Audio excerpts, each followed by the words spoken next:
diretrizes. Nós escutamos agora recentemente alguém falando assim, cara, é, vou na igreja de vocês, cara, e a gente apanha demais. Os caras vão pregar e arrebenta a gente, palavras duras. Fazia 2 semanas que estava vindo seguido. E, cara, só paulada na minha vida. Eu falei, cara, e como é interessante, o povo está apanhando e está vindo. Está enchendo, está crescendo. E é isso mesmo, a gente quer isso mesmo, né? A gente não quer oferecer para você um evangelho água com açúcar, né? A gente tem muito cuidado sobre... Timóteo fala assim que nos últimos dias os homens procurarão mestres que lhe causarão coceirinhas no ouvido, né? Mestres para si mesmo. Pessoas que vão falar coisas que eles querem ouvir. Então, assim, se você tem essa expectativa, nesse lugar, aqui não é o seu lugar. Porque nós não queremos amaciar o seu ego. Nós não queremos aqui trazer algo para você sem que isso não traga um peso de mudança no teu coração e transformação. Aleluia. Então já faz 2 finais de semanas que Deus está falando muito forte, né? Foi falado sobre o Evangelho, Rafael ministrou sobre o Evangelho, né? Que redundância, na igreja escutar sobre o Evangelho. Essa é a mensagem. No outro final de semana nós falamos sobre Romanos, né? Sobre que nós somos chamados como servos, escravos. Nós entendemos muito claro que nós temos esse chamado. Nós falamos que sim, nós somos filhos de Deus, que Ele nos chama de filho, mas a nossa perspectiva de filho não é aquele filho dodóizinho, né? Que nós não podemos esquecer que além de nós sermos filhos, nós somos servos, escravos do nosso Senhor. E nós precisamos viver de tal maneira. Então nós não queremos falar para vocês de coisas que vão deixar você soft, tranquilinho, acomodado. E aí, hoje eu quero emprestar uma ilustração de um irmão chamado Francis Chan, que eu já há muito tempo eu tinha visto na internet, impactou muito fortemente meu coração e recentemente reprisou isso no meu Instagram, e eu quero exatamente essa corda aqui, ó. Voluntário. Paulo, me ajuda aqui. Vamos descoisear esse troço aqui. Só puxar lá para nós. Vai dando volta aí. Pode indo dar a volta para lá.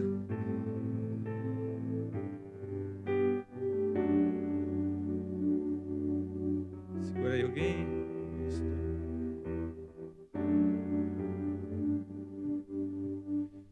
Irmãos, eu quero que você olhe para essa corda como uma linha de vida, um plano de existência. Amém? É uma corda muito longa, mas ela... Pode deixar aí no chão, obrigado, Paulo. Mas eu queria que você pensasse nela como uma corda que não tem fim. Ela aqui já é muito longa, amém? Mas que você imaginasse que ela não tem fim. E que você olhasse para ela, você está vendo uma parte preta? Isso aqui é a sua existência terrena. Amém? Isso aqui é a sua vida no aqui e agora. Então, por exemplo, quem é o irmão mais velho dessa igreja aqui? Vamos descobrir hoje? Não sei se isso é falta de ética, educação, saber, mas vamos embora. Di, quantos anos, Di? 7.1, aleluia. Irmã Célia. Eita, quase. Mais alguém? Mais do que 7.1? Dou-lhe uma. Luiz? Não, né?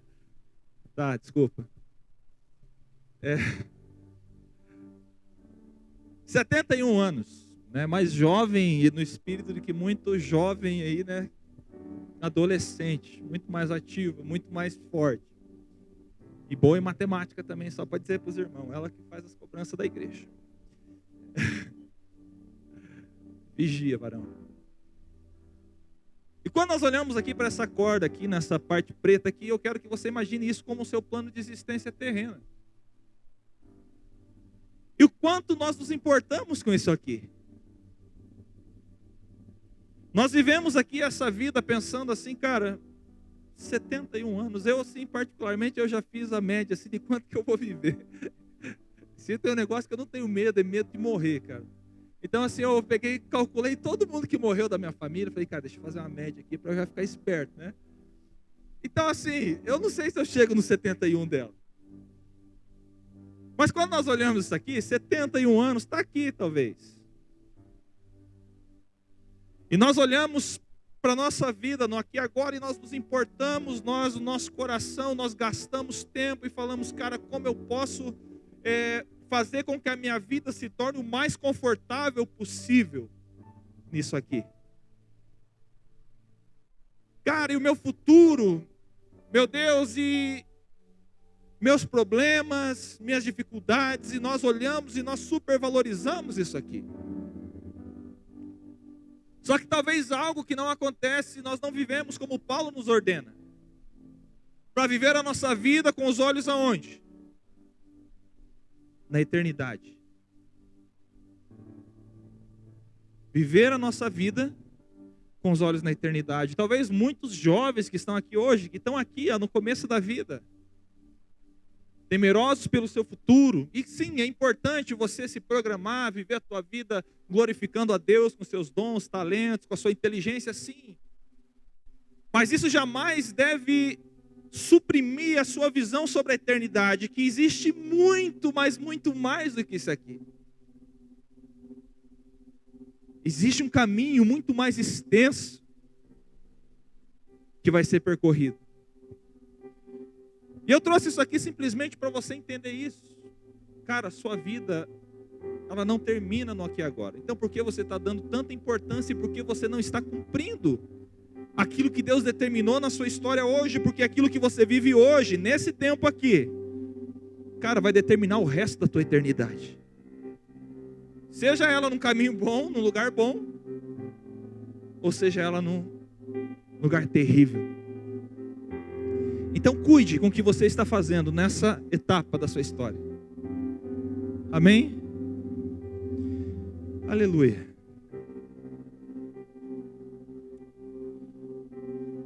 E quando eu falo sobre isso, sobre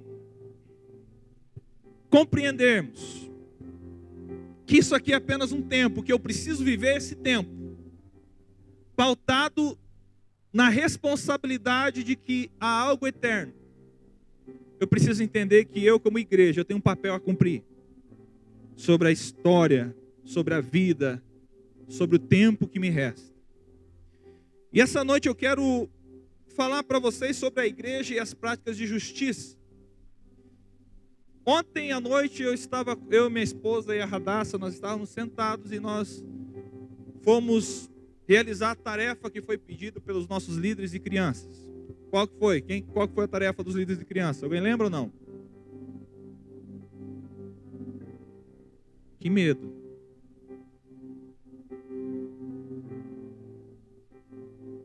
Não quero nem perguntar quem que fez a tarefa junto com seus filhos.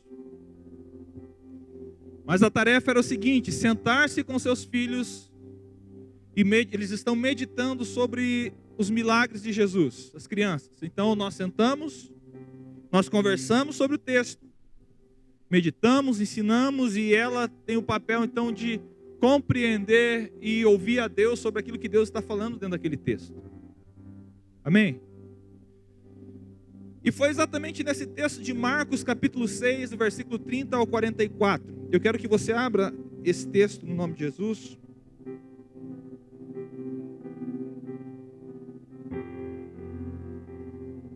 Marcos capítulo 6, do versículo 30 em diante.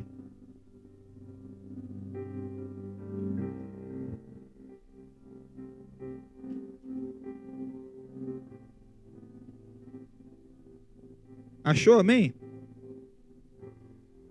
A palavra do Senhor nos fala: voltaram os apóstolos à presença de Jesus e lhe relataram tudo quanto havia feito e ensinado. E ele lhes disse: vinde repousar um pouco, à parte num lugar deserto. Porque eles não tinham tempo nem para comer, vistam serem numerosos que iam e vinham. Então foram sós no barco para um lugar solitário. Muitos, porém, os viram partir e, reconhecendo-os, correram para lá a pé de todas as cidades e chegaram antes deles. Ao desembarcar, viu Jesus uma grande multidão e compadeceu-se deles, porque eram como ovelhas que não têm pastor, e passou a ensinar-lhes muitas coisas. Em declinando a tarde, vieram os discípulos a Jesus e lhes disseram: é deserto este lugar, e já avançada a hora. Despede-os para que, passando pelos campos ao redor e pelas aldeias, comprem para si o que comer. Porém ele lhes respondeu: dai-lhes vós mesmos de comer. Disseram-lhe: iremos comprar 200 denários de pão para lhes dar de comer. E ele lhes disse: quantos pães tendes? E de ver. E sabendo eles, responderam: 5 pães e 2 peixes. Então Jesus lhes ordenou que todos se assentassem em grupos sobre a relva verde. E o fizeram repartindo-se em grupos de 100 e em 100 e de 50 em 50. Tomando eles os 5 pães e 2 peixes, erguendo os olhos ao céu, os abençoou, e partindo os pães, deu-os aos discípulos para que os distribuíssem. E por todos repartiu também os 2 peixes. Todos comeram e se fartaram. E ainda recolheram 12 cestos cheios de pedaços de pão e de peixe. Os que comeram dos pães eram 5.000 homens. Amém? Essa é uma história muito conhecida por muitos na palavra do Senhor, um texto muito simples, mas que revela muito ao nosso coração a respeito da missão que o Senhor tem para nós como igreja. De fato, nós temos um chamado da parte do Senhor. Nós, a igreja de Jesus na terra, nós, o corpo de Cristo, nós temos uma missão e precisamos viver pautado em cima dessa missão. Mas quando eu olho esse texto, eu vejo, em primeiro lugar, 2 tipos de pessoas que estavam diante de Jesus. Que tipo de pessoas eram essas? Nós vemos aqui uma grande multidão que estava indo até Jesus. E nós vemos o outro grupo de pessoas chamado dos discípulos. E quando eu olho aqui para esse texto e vendo sobre esse tipo de povo, eu começo a pensar que tipo de pessoa nós somos no reino de Deus. Porque existem esses 2 tipos de pessoas, mas qual é a diferença entre esses 2 tipos de pessoas? Eu quero que você pense aí. E se você posicione o teu coração a entender que tipo de pessoa você tem sido. Você tem sido parte de uma multidão? Ou tem sido parte dos discípulos? Mas qual é a diferença, pastor? A diferença, meus queridos, está no fato de que a multidão, ela vai até Jesus, e a multidão, ela compreende o maior grupo de pessoas que estão à procura ou em volta de Jesus. Amém? A multidão são muitas pessoas, o próprio nome já diz. Mas o interessante a respeito da multidão é a motivação que está no coração da multidão. Por que a multidão está atrás de Jesus? A multidão estava atrás de Jesus pelo seguinte motivo: Jesus curava, Jesus ressuscitou mortos, Jesus alimentava multidões, Jesus era um pretenso, na cabeça dele, Messias político. Alguém queria resgatar a glória de Israel, seria o rei de Israel no sentido político e militar. Então a motivação da multidão era justamente esse tipo de coisa. Eu estou indo atrás de Jesus. Eu estou seguindo Jesus por aquilo que Ele pode fazer. Você entende isso, amém? Mas o que isso significa para nós? Como que eu posso saber se eu faço parte da multidão? Quem é a multidão dos dias de hoje na igreja? A multidão nos dias de hoje da igreja são aqueles que estão dentro da igreja simplesmente pelo fato daquilo que Jesus, da mesma maneira, pode fazer por eles. Ou seja, eu estou indo para uma igreja porque, cara, meu casamento está arrebentado. Vou para a igreja. Estou com problemas financeiros. Vou para onde? Vamos para a igreja. Meu carro estragou. Vamos para a igreja. Minha família está desestruturada. Vamos para a igreja. Entenda, meu querido, que não necessariamente isso seja um erro. Porque de fato nós vemos Jesus muitas vezes atraindo pessoas pelas suas necessidades, amém? E talvez você que está aqui dentro dessa casa, dentro dessa igreja hoje, também da mesma maneira veio para este lugar para um desses motivos. Mas permaneceu, está aqui hoje, firmado no Senhor. Mas a diferença é como está o teu coração hoje. Qual é a motivação do teu coração quando você vem para um culto, quando você está reunido como irmãos, como igreja? Qual é o seu pensamento sobre um culto? Será que o meu pensamento sobre um culto é que eu venho neste lugar para entregar algo para o Senhor ou para receber? Por muito tempo, a igreja viveu no entendimento de que eu vou para um culto para receber algo de Deus. Mas quando você olha dentro de uma perspectiva bíblica, você vai ver que o culto, ele é um lugar de entrega, de oferecer algo para Ele. Então a minha pergunta é para você: você faz parte da multidão? Ou você faz parte dos discípulos? E que os discípulos são? São aqueles que em todos os momentos bons e os momentos ruins, estavam ao lado de Jesus, do Messias. Os discípulos eram aqueles que repousavam a cabeça no peito, do ombro de Jesus. Os discípulos, em outras palavras, eram aqueles que tinham um relacionamento profundo com o Mestre. É aqueles que diziam: para onde eu irei se eu não tenho para onde voltar? Porque só tu tens as palavras de vida eterna. E a minha pergunta nessa noite para você é sobre isso, meu querido: em qual grupo de pessoa você está? Porque isso também fala de maturidade espiritual. Como eu disse, talvez você veio para este lugar dentro de um nível aonde o teu coração, você veio para cá justamente por causa das suas necessidades, mas talvez se você veio assim, o Senhor Ele quer te transportar para um nível maior. Levar você a um lugar de maturidade e responsabilidade. É o papo dos filhos de Deus que nós falamos semana passada. Você não é o filhinho do papai. Aquele que vai passar a vida toda sendo minado por ele.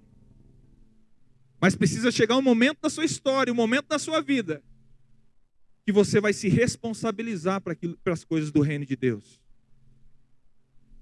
Para de ser bebezão. O bebê, ele só faz uma coisa. Na verdade, duas. Ele chora. 3, vamos para 3.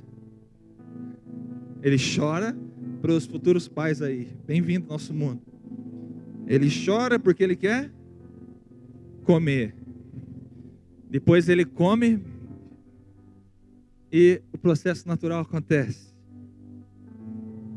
Muitas e muitas vezes. E a fralda não está barata. Mas Deus tem cuidado de vós. Amém, Jean?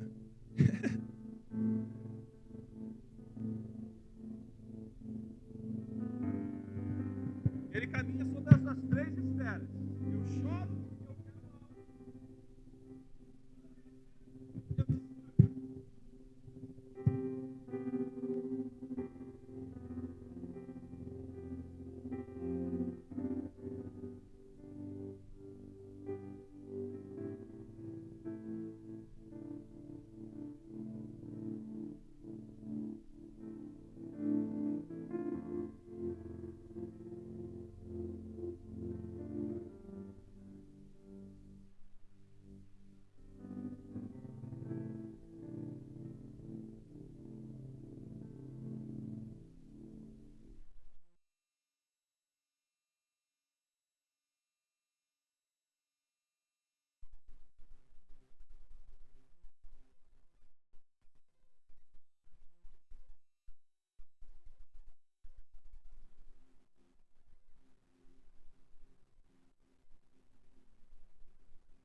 E eles fazem justamente isso, eles saem, eles são enviados e de repente eles voltam muito animados com tudo aquilo que havia acontecido na história deles, porque eles tinham pregado arrependimento, pessoas se dobraram diante do Senhor, eles curaram enfermos, no nome de Jesus eles expulsaram demônios e eles estavam muito animados com tudo isso. Talvez eles viveram nesse tempo a sua maior experiência ministerial, nesse tempo de treinamento com Jesus. E eles voltam justamente desse contexto. Mas algo que me chama a atenção nesse versículo é que o versículo ele é muito claro dizendo para onde eles voltaram. Porque o texto fala assim: voltaram os apóstolos aonde? A presença de Jesus. Você entende, meu querido, que o Senhor ele te comissionou, você como discípulo de Cristo, todos nós que entregamos a nossa vida a Cristo, nós não somos chamados para sermos enfeites de banco num culto de domingo à noite, mas que a nossa vida, nós como cristãos, somos chamados para sair deste lugar e espalhar uma mensagem, falar do Evangelho a toda a criatura, como Jesus nos ordena. Esse é o propósito de você estar neste lugar. E o Senhor ele quer te usar exatamente para isso. O Senhor quer te usar no ambiente onde você está, para proclamar o reino de Deus. Muitas vezes com cura. Minha pergunta para você: quantas vezes Deus usou você para curar alguém? Então você fala, cara, nunca. Mas a minha pergunta agora um pouquinho antes: mas quantas vezes você orou para que isso aconteça? Pastor, mas eu tenho vergonha, pastor, mas e se não acontecer, meu irmão? A Bíblia fala, orem para que sejam curados. E a grande questão não é se você vai curar, mas sim se Deus vai curar. Isso é parte dele, mas a nossa função, a nossa obrigação é orar por pessoas, é impor as nossas mãos, é liberar a cura sobre elas. Quantas vezes você já foi impulsionado pelo Espírito Santo para falar algo para alguém, alguém que está talvez com a vida totalmente destroçada, arrebentada, e de repente ela bate na sua porta, ou de repente você lá no teu serviço, ela te procura, e talvez você nem relacionamento com ela você tinha, mas de repente ela vem em você, cara, justamente em você. Por que a minha pergunta para você? O Espírito Santo está enviando pessoas para você ser um canal da manifestação do reino de Deus sobre a vida dessa pessoa. Então, não se envergonhe. Eu não me envergonho do Evangelho, porque ele é o poder de Deus para a salvação de todo aquele que crê. Romanos capítulo 1, versículo 26, eu não me envergonho do Evangelho. Talvez essa é a grande questão, você se envergonha do Evangelho ao qual você crê. O Senhor está te chamando a você andar num nível maior nesse tempo. O nível de responsabilidade espiritual. E o que difere uma criança de um adulto é que o adulto ele já tem maturidade suficiente para cuidar de outra pessoa. E talvez Deus está mandando pessoas para você, e você tem se envergonhado. Mas algo que eu quero falar para você, meu querido, talvez muitos que estão aqui são vocacionados por Deus para algum chamado, para algum ministério. Deus tem te chamado, apontado para algo. E talvez você está se escondendo através de desculpas, através de pseudo-limitações. E isso não é novo, porque nós olhamos para Moisés, quando o Senhor chama ele, ele fala, Senhor, eu não posso ir porque eu sou gago, eu tenho problema para falar, Senhor. E o Senhor fala, então peraí que eu vou chamar o teu irmão, Arão, ele vai ser a tua voz.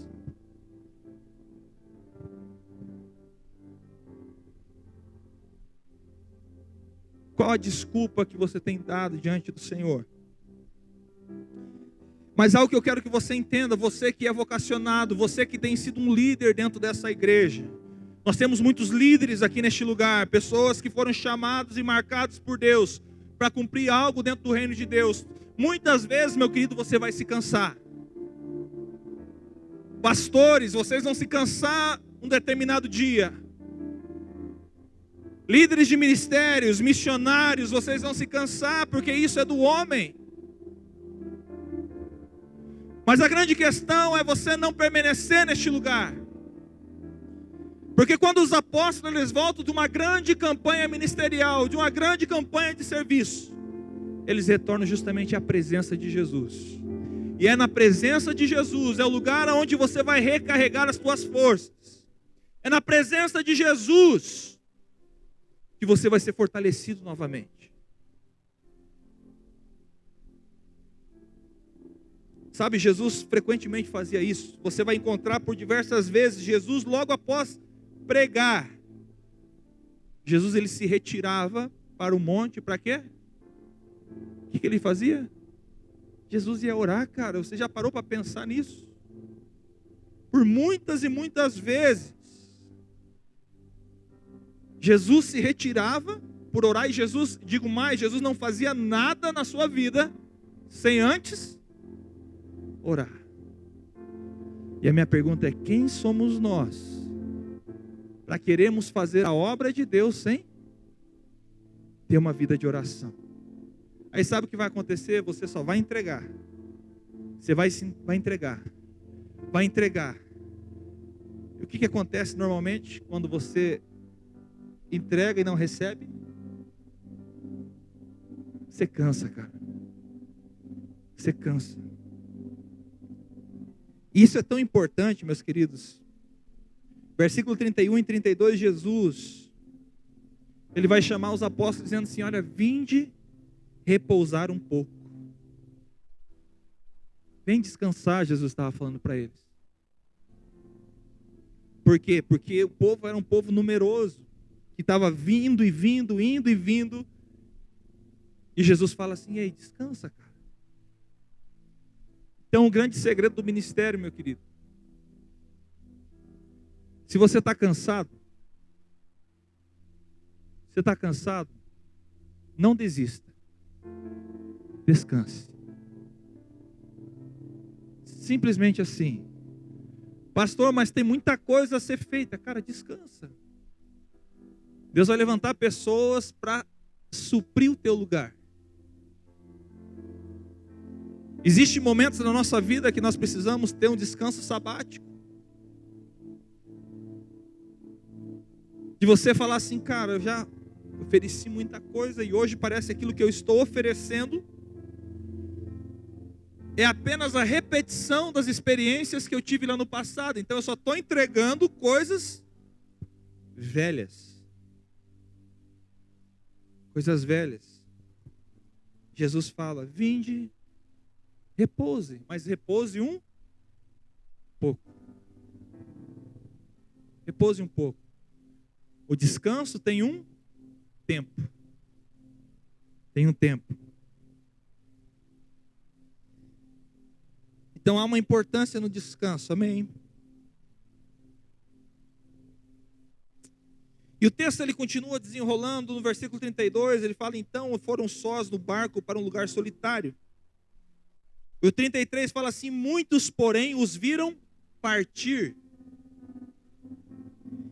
e reconhecendo-os correram para lá. Todas as cidades eles chegam e encontram.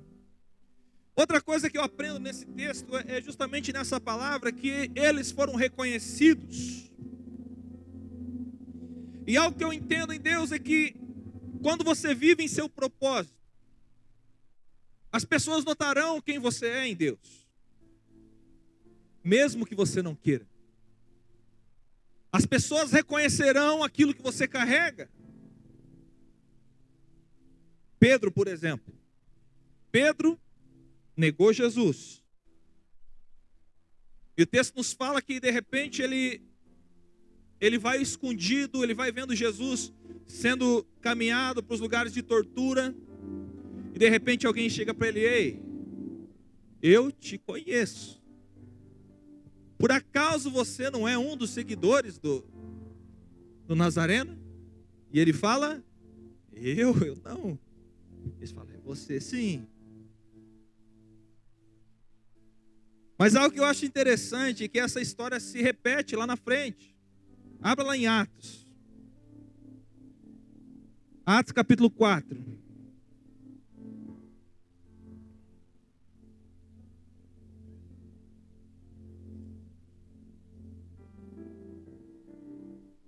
Versículo 13. Atos capítulo 4, versículo 13. O texto diz assim: ao verem a intrepidez de Pedro e João, sabendo que eram homens iletrados e incultos, admiraram-se e reconheceram que haviam eles estado com... Olha só, cara, que massa esse negócio. Esse é um texto que eu piro, viajo nele. Há um tempo atrás, Pedro, ele foi reconhecido por uma menina, falando, olha, você se veste como ele, você fala como ele, não tem como você não ter estado com Jesus. E ele fala, eu não, jamais. Mas agora em Atos dos Apóstolos, quando Pedro converte seu coração da mesma maneira, ele prega, e as autoridades daquela época olham para ele e falam assim, cara, como pode esses dois homens, Pedro e João, pregarem com intrepidez, sendo que eles são incultos, são homens iletrados, e de repente eles falam assim, olha, e reconheceram que eles haviam estado com Jesus. E a minha pergunta também para você, nessa noite eu estou cheio de perguntas. O que as pessoas falam a teu respeito quando olham para você? O quanto você tem representado a pessoa do teu mestre? O que as pessoas têm enxergado em você quando você está fora do ambiente espiritual, entre aspas? Quando você está fora de uma igreja, quando você está no seu ambiente natural, o que as pessoas têm olhado e visto em você?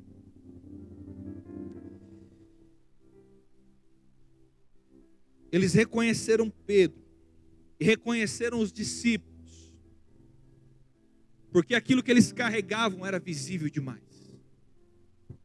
A luz não pode ser escondida.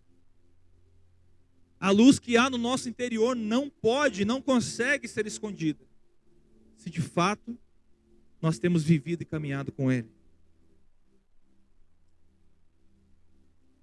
Mas algo que eu olho também nesse texto, o texto ele continua lá em Marcos, voltando lá para Marcos, capítulo 6.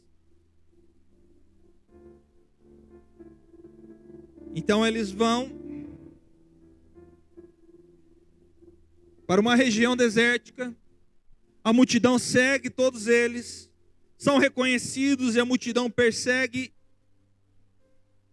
E de repente no versículo 34, o texto diz assim: ao desembarcar, viu Jesus uma grande multidão e compadeceu-se deles, porque eram ovelhas como que não tem pastor. E algo que eu quero trazer para você como um ministério da igreja, como algo que nós precisamos viver, é a respeito da chave desse ministério de Jesus.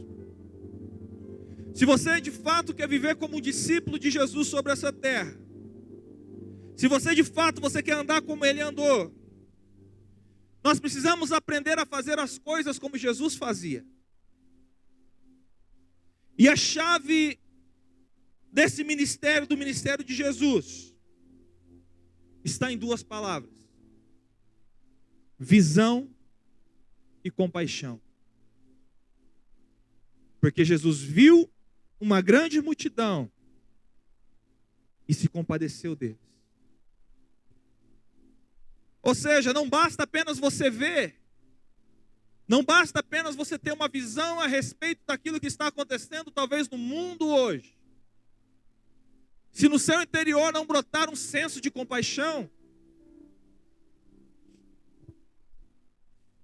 nós estamos testemunhando hoje uma escalada de injustiça nas nações.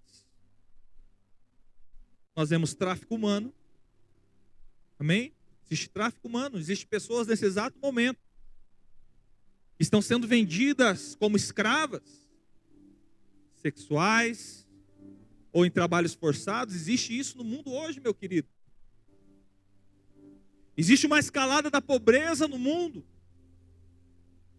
Racismo, existe racismo hoje? Aborto. Maus tratos a órfãos. E muitos outros tipos de opressão que está aumentando no mundo. Quando falamos a respeito da escatologia, sobre aquilo que nós cremos. Aliás, existe uma linha teológica a respeito do fim dos tempos, que é uma visão otimista. Que fala assim, olha, cara, as coisas vão melhorando a cada vez mais. A igreja vai se posicionar. Nós já tivemos aula sobre isso, né, Rafael? E nós ficamos em luta com isso. E a pergunta na sala de aula era, as coisas estão melhorando ou piorando? E dentro daquela aula, a perspectiva daquele professor é que as coisas estavam melhorando. E nós falamos, aonde?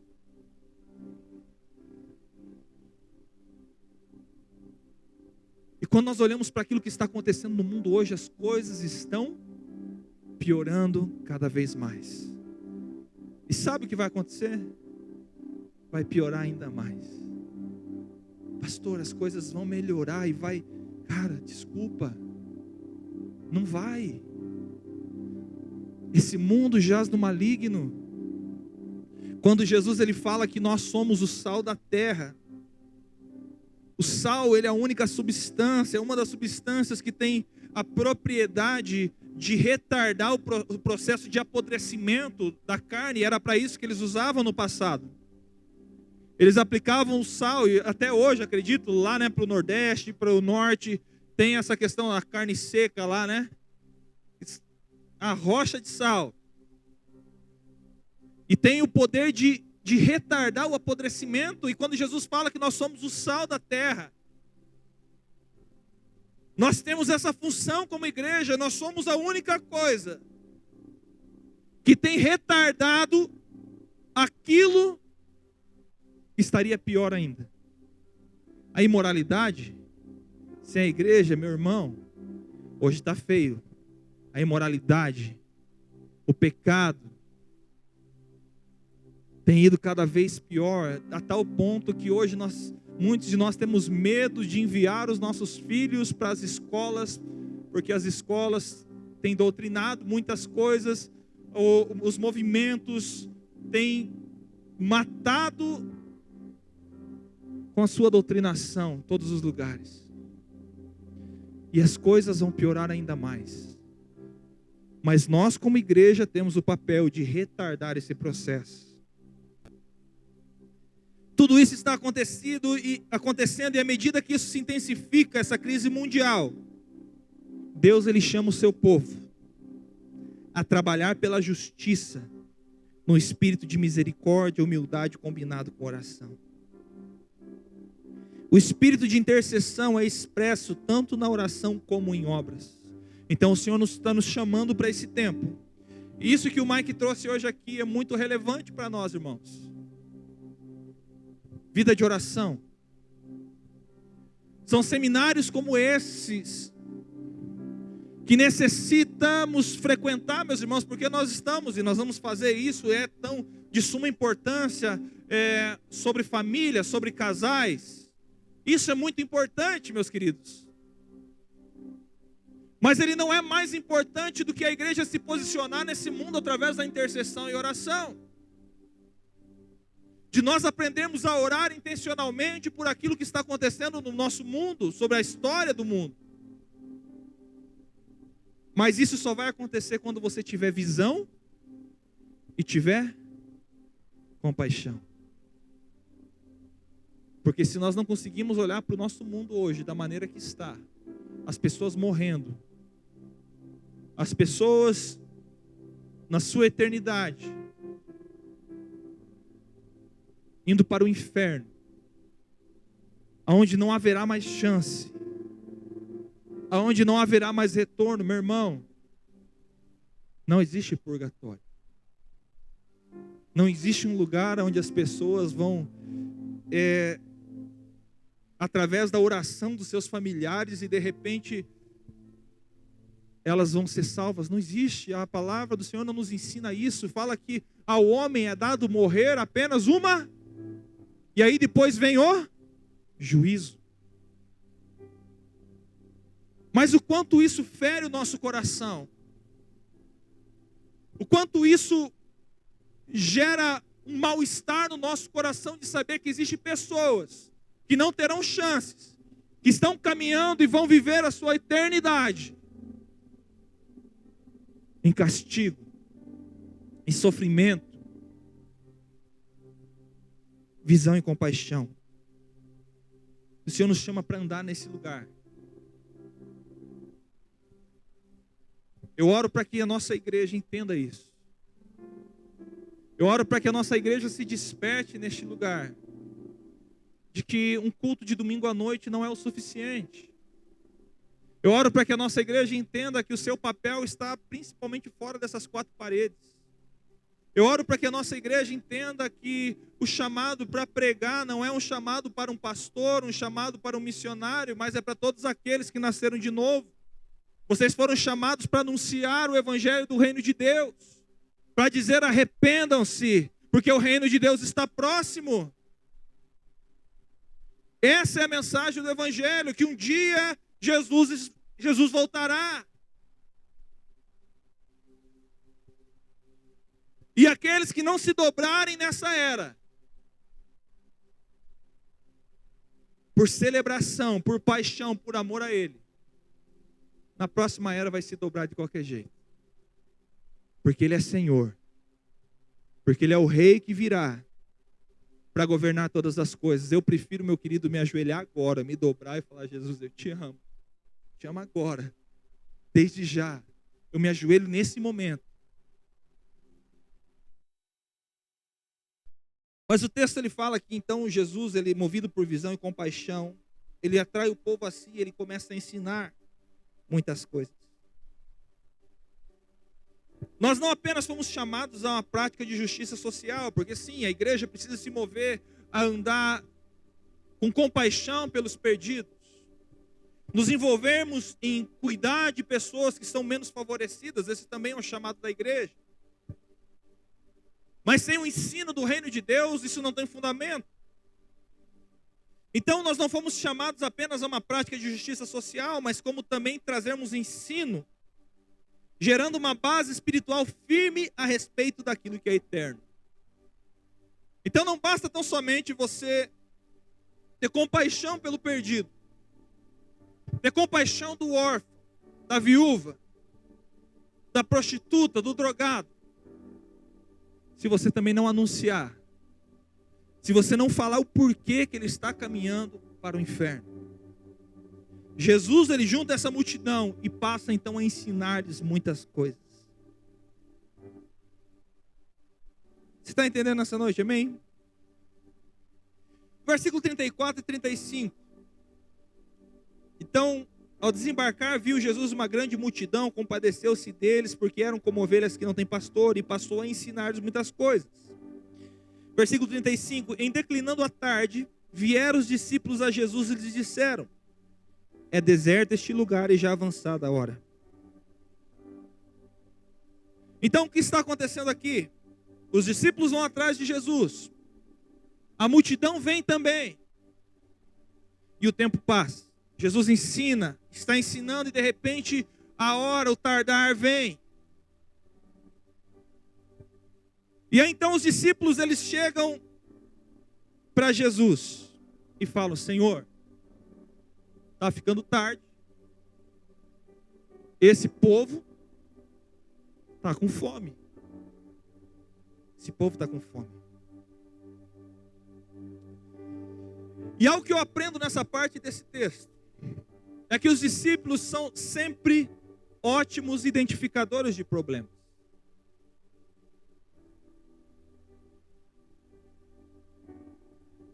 A igreja, os irmãos, têm uma facilidade de identificar problemas. Amém? Consegue olhar, olha, pastor, nós estamos com problema em tal lugar. Olha como isso precisa ser feito.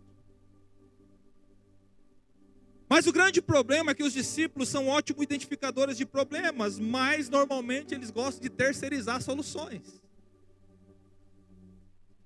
Eles gostam de falar, olha, o erro está aqui, resolve. E quando eu olho para isso,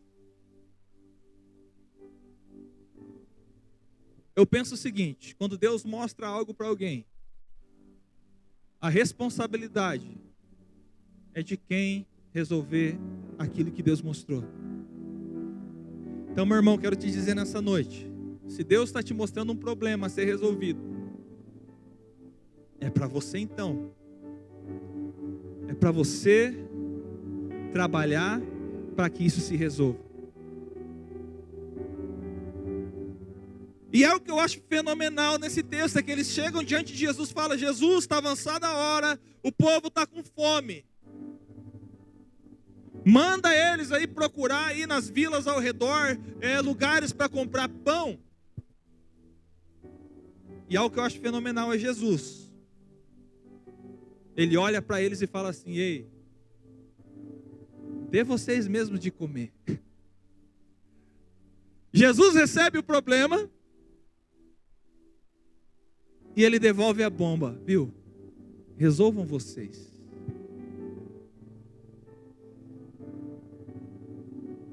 Entenda uma coisa, a responsabilidade é sua. Deus está te mostrando algo. A responsabilidade é sua. Ah, pastor, mas é muito grande. Tá, compartilha então. Mas a responsabilidade é sua. E quando os discípulos recebem de volta aquela bomba, eles falam assim, nós iremos comprar 200 denários de pão para lhes dar de comer. Eles sabiam o quanto eles precisavam para sanar a fome daquela multidão. E eles perguntam, iremos comprar 200 denários de pão para lhes comer? E quando eu olho para isso, eu começo a pensar, qual é sempre o primeiro empecilho que encontramos diante de novos desafios? Você sabe? Sempre o primeiro empecilho que nós olhamos diante de novos desafios? Dinheiro. Dinheiro.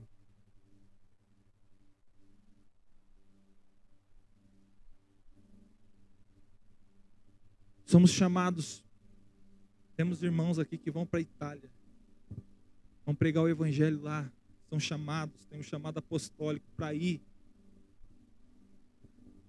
Ah, pastor, vão fazer turismo lá, irmão, você não sabe o que você está falando. Estão pagando um preço. Irmãos aqui que saíram dos seus empregos para poder viver essa experiência lá pregando o evangelho. Pastor, isso é irresponsabilidade, irmão, não fala o que você não sabe.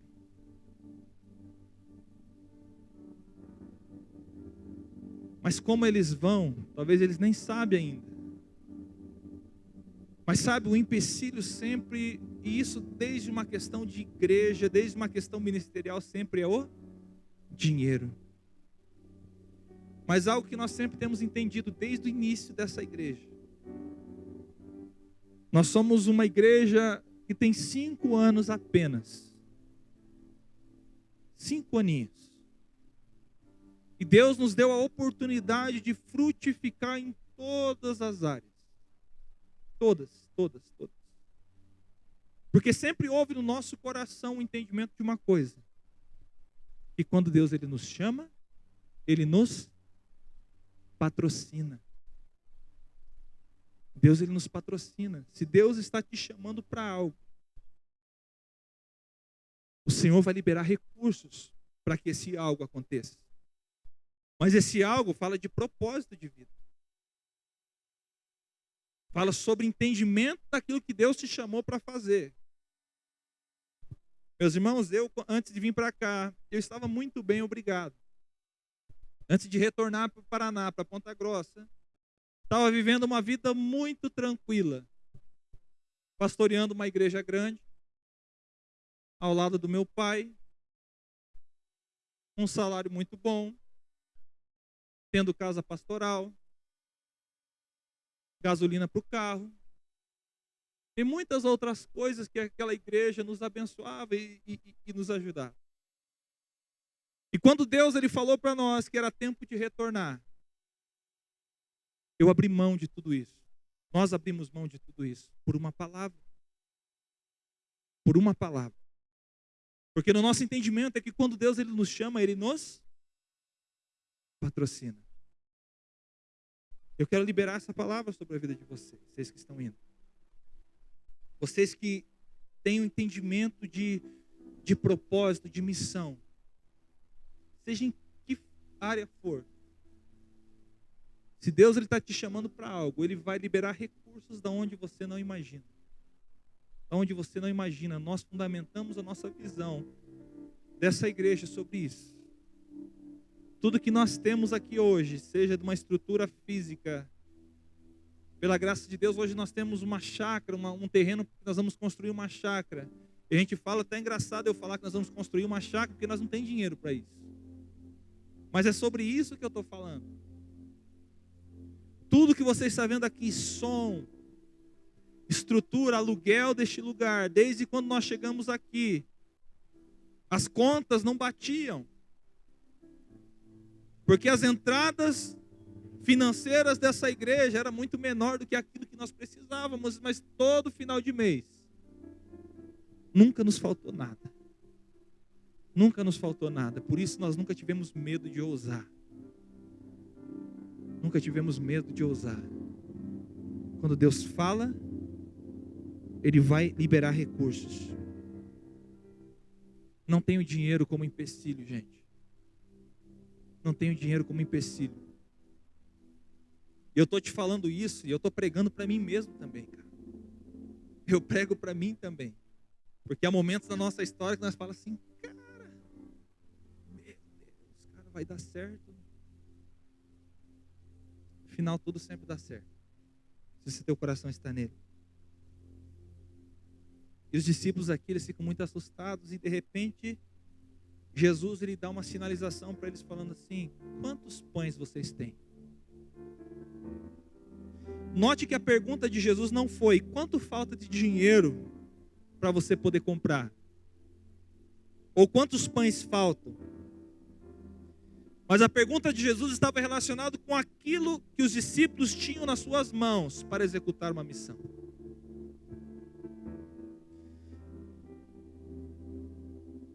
Então a pergunta para você é o que você tem hoje? E isso que nós ensinamos para nossa filha ontem. Né? A visão que Deus nos trouxe a respeito desse texto é que o Senhor vai pegar pequenas coisas das nossas mãos dentro de um propósito para tornar grande, para multiplicar, mas tem que ter um propósito. Entenda que eu não estou aqui pregando uma teologia de prosperidade, falando para você, venha para a igreja e o teu R$10 vai se tornar 100. Não, meu irmão, não é para isso. Você quer enriquecer, trabalhe, estude, tá? O evangelho não é para te enriquecer, entenda isso. Não é para você ficar rico. Você quer ficar rico? Estude, trabalhe. Faça por merecer. Lute, corra atrás. E principalmente não deixando que isso se torne o ídolo do teu coração. Que o teu trabalho não seja o ídolo do teu coração. Que a sua faculdade não se torne o ídolo do seu coração. Que o ministério não seja o ídolo do coração de vocês. Mas Deus, Ele vai pegar aquilo que é pouco. Aquilo que você tem, seja o seu talento, seja a vida financeira, seja qualquer coisa. Para multiplicar quando nisso há um propósito do coração dele, quando você está vivendo sobre o propósito dele. O texto continua, Jesus pergunta, quantos pães tendes? E o texto continua, e sabendo eles. Outra coisa fundamental é sobre isso que eu falei agora, a importância é saber quais os recursos você nós disponibilizamos para executar a missão. Porque além de ser algo espiritual, precisa ser algo estratégico. O que você quer avançar, em que lugar você quer chegar? Saiba que você tem um pai provedor, mas você tem a sua responsabilidade diante desse papel. De que maneira eu preciso posicionar o meu coração? O que eu tenho? Quais os meus recursos hoje? Para eu chegar até onde eu quero chegar. E aí você entra com aquilo que você tem, e Deus vai completar com aquilo que você não tem. Simples assim. No versículo 39 ao 40, fala que Jesus ele organiza aquele povo todo, aquela multidão toda, em grupos. Se assentasse em grupos, e eles fazem isso. Outra coisa que eu entendo dentro desse papel da igreja, dentro dessa missão de fazer, é de que tudo que Deus faz é algo ordenado. Possui organização. Deus ele até pode pegar algo desorganizado como matéria-prima, mas logo ele vai estabelecer algo chamado de ordem. Foi assim que ele fez no começo do universo. No princípio criou Deus os céus e a terra era sem forma e vazia. E ele pega algo sem forma, algo disforme, e de repente ele traz ordem em tudo. E é algo que nós precisamos entender. Deus ele quer organizar algumas coisas na nossa vida, algumas coisas do nosso ministério. O que está desorganizado dentro da tua casa? O que está desorganizado dentro do teu ministério, dentro da sua família, dentro da sua vida? Deus, ele quer trazer ordem. Deus, ele quer trazer ordem. Versículo 41 ao 44. Olhou ao céu e os abençoou. E todos comeram e se fartaram, sobraram no cesto. Irmãos, é um chamado do Senhor para nós, como igreja do Senhor Jesus. É um lugar de posicionamento, de maturidade. É um lugar de andarmos em visão e compaixão. Vivemos a nossa vida olhando muito além do que nós mesmos. O Evangelho é algo muito sério, porque fala a respeito de um destino eterno, sobre a eternidade. E sempre a pergunta sobre eternidade no nosso coração tem que ser, cara, aonde eu vou passar a minha eternidade? E de que maneira eu estou vivendo a minha vida no aqui e no agora? Que vai trazer um respaldo para mim na eternidade. Queria convidar você a se colocar em pé nessa hora.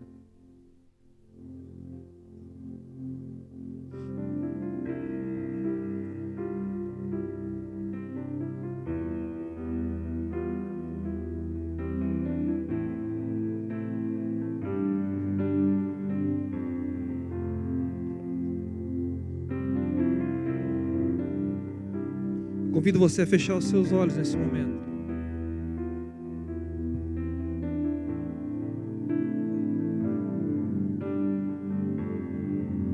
Talvez há muitas decisões que você precisa tomar nesse tempo.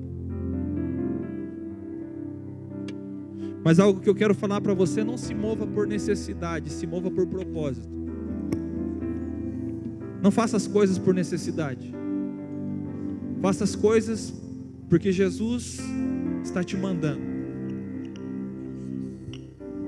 Por mais desconexo que seja às vezes as coisas, por mais que pareça que tudo está disforme, está tudo fora de lugar, Deus ele pode pegar tudo e trazer ordem, organizar.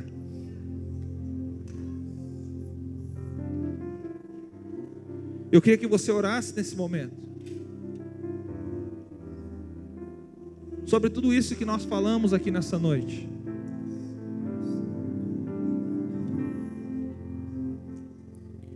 Ele abriu mão de sua glória, sangrou. Talvez você está cansado, está cansada de muitas coisas. Mas novamente eu reafirmo para você, cara, Ele me deu um destino. não desista. Cabe um Descanse. Esse é o conselho pastoral para